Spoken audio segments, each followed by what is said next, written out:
Welcome back. Well, we still have some NUIC highlights to get to from Stockton and Galena, both teams at 5 wins apiece. So, of course, they can clinch a trip to the playoffs with that coveted 6th win of the season. So let's get right into it. Find out if the Blackhawks can get some playoff eligibility or playoff berth. Let's restart those highlights now. Galena coming into Stockton to take on the oldest rivalry in the NUIC. Stockton up 14-0 early on, but the quarterback, Roman Romer, does exactly what he does best, roams around the corner for a first down. That puts some pressure on Stockton to defend now. Leads to a 3rd down situation. Romer roaming again, looking for a man, throwing on the run, but can't quite hit the mark to move the chain, so Stockton takes over on down, still in full control, handing it off to Carter Blair. So fast, he's outrunning the camera, and he knows how to finish off a run, too.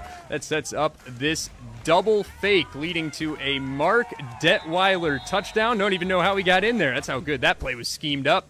Stockton not challenged in this one. They win it 34-0. Big win on their home field. Tonight. And in some more NUIC matchups, the Lena Winslow Panthers taking the catfight to Forreston, who have mostly struggled this year. After a quick 3-and-out, Jalen Rakowska seeing red. May I have this dance? Totally disrespectful as he flips the field to put Lewin in scoring position, juking out that guy. What an athlete. On the very next play, let's get wild. A simple handoff up the middle leads to a broken tackles. An Aiden Wild 19-yard run for an easy touchdown. He's in there. Lena came out hot and maintained their lead. Decent showing by Forreston, but in the end, the Panthers take it 58-30 going into the playoffs. Shout out to our Photog Quay for putting some song references in there. He almost broke you with that script there. But let's get into the NUIC standings now. Lena Winslow, of course, going undefeated on the year once again. Dupec right behind him in second. Eastland Pearl City, maybe the surprise team of the entire state line. What a bounce-back season from them at 7-2. Stockton clinching their postseason berth. Galena and Morrison will wait and see their fate. And now we have just one 8-man game to get to with West Carroll and South Beloit facing off the home of the Sobos. Yeah, finally closing it out in 8-man. The Sobos to start off the game. How about this? They're going for the normal kickoff, but no, they go for the onside kick. They even got me confused, and they recover it on the first play of the game. It's like me playing Madden. Yeah, literally just 3 plays later, Landon Reed hands it off to Durain Peterson, but West Carroll prevents much of a gain here, and it's also fumbled as West Carroll gets the ball back. But then West Carroll with the ball. Winter Harrington goes for the Hail Mary on this 3rd down. Look, it was a 4th and long rather, but they can't catch the ball. Sobos defense with a big stop, get the ball back on a turnover and downs. But guess what? There's another fumble. West Carroll gets the ball right back. Man took a shot. Yeah, he did. But then right after that, they go hand it off to Aiden Buchholz, who punches it in for this touchdown. And what a crazy game and crazy ending. And West Carroll, for West Carroll to take it away from South Beloit. Both these teams were 6-2 going into the game, both of them with playoff hopes in 8-man.